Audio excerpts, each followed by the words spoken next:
on that food market. There are a couple of cameras which could play a key role in this investigation. What still remains of this scene are 3 bullet holes inside of this window. Other homes ripped apart, torn to pieces. Take a look at this home right here. The roof, half of it gone. Focusing much of the investigation on a vehicle parked in front of the entrance, riddled with bullet holes. Drawing up these signs here, you can see many of them. One of them right here, keep the people in their home, as many continue to plant more flowers, balloons, and you can see some candles being lit for Sierra Jenkins and Devon Malik Harris. Many also want to see cameras. A new COVID-19 variant is now the most prominent variant around the world, according to the United Nations Health Agency. This is all that's left of the scene, skid marks leading up to this damaged vehicle. And starting on Monday, you'll have to pay up $100 if caught speeding. We've learned that crime rates dropped significantly in Norfolk last year, and that's according to the man who prosecutes these crimes. If you noticed a puddle or any wet spots last night, expect it to be icy this morning. Sometimes you just have to take a walk down Waterside Drive just to kind of see everything that's out here. Let's take a look at some homemade ice cream. We're taking it up a notch with the help of some snow. We won't learn the full lineup until March 30th. Fingers crossed we can have Beyonce there, right? A lot this morning. I'm Kaicey Baylor for 13 News Now. Right at your feet is a story waiting to be told. In my reading, that's where the slaves lived. Stories of enslaved men and women creating pathways to freedom in Old Town Portsmouth. They were clever enough to think of a way to get away from this bondage, and that Underground Railroad was that tactic. May Breckenridge Haywood with the African American Historical Society of Portsmouth spent more than a year researching and fighting to get these stories on a national map, the American Civil War Trails.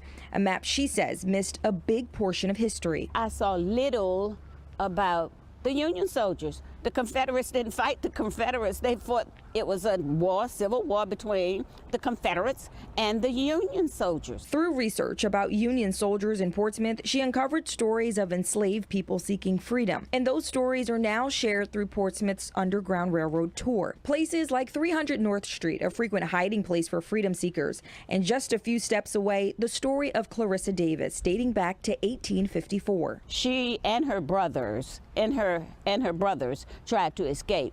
They got on the ship, the City of Richmond. She did not. So she hid in a crawl space at 316 North Street until she could finally reunite with her brothers in New Bedford, Massachusetts. Another safe space is the Emmanuel AME Church, a hub to share information. Sometimes they would speak over a big tub so that their plans or their voices could not be heard from other people that might be within hearing distance. While some buildings stand, other significant locations are left with just a sign like the Crawford House Hotel. Breckenridge Haywood says that's where Eliza Baines, a black woman, was enslaved. There she learned what ships traveled north that would provide a passage to freedom. She would hear when the ship was coming in and hear information that would be very important. But the plan to escape is only part of the story. They were able to get to a better place up north and make contributions to life and living for especially them, but for the world. Breckenridge Haywood hopes this tour of 7 Portsmouth locations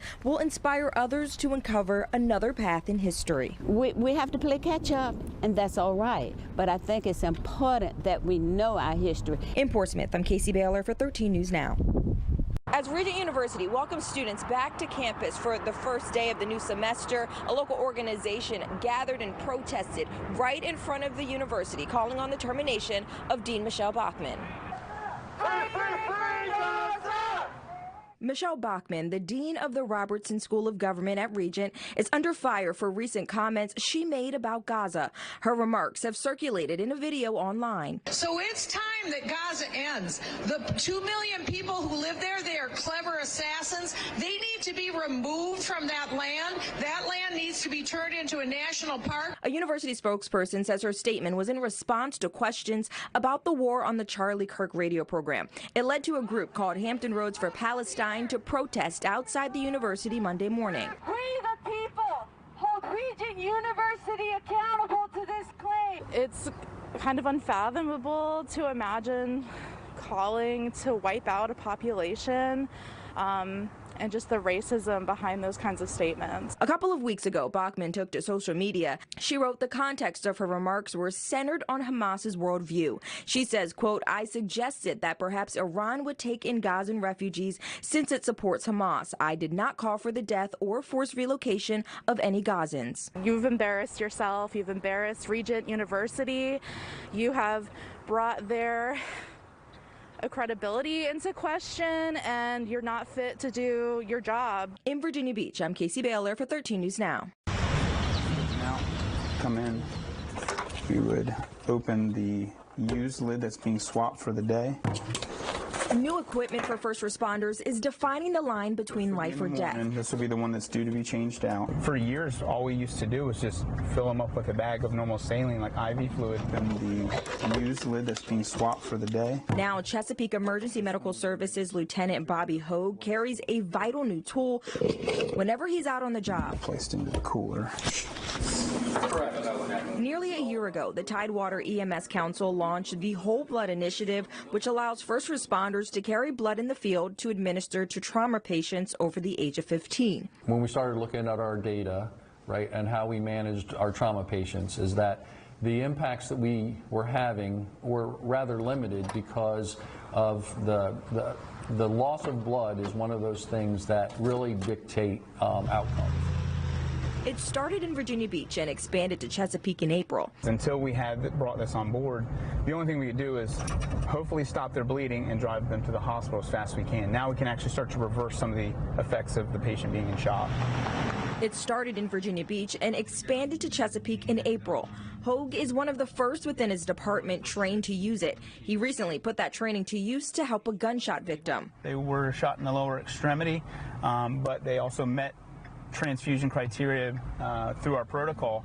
Hogue says by now using blood, paramedics like himself get to see the improvement in a patient's health. For their blood pressure can come back up. Now we have their mental status improving, and we can actually see tangible, observable improvements rather than just something we may see on a monitor. David Long, the executive director of Tidewater EMS Council, says first responders have administered whole blood to nearly 30 patients between Virginia Beach and Chesapeake. He says most of these cases are connected to violence. 19 of them have been gunshot wounds, and we had one stabbing, and then we had one physical assault with a baseball bat. He says so far about 19 patients have left the hospital. We still have a couple of patients in the hospital.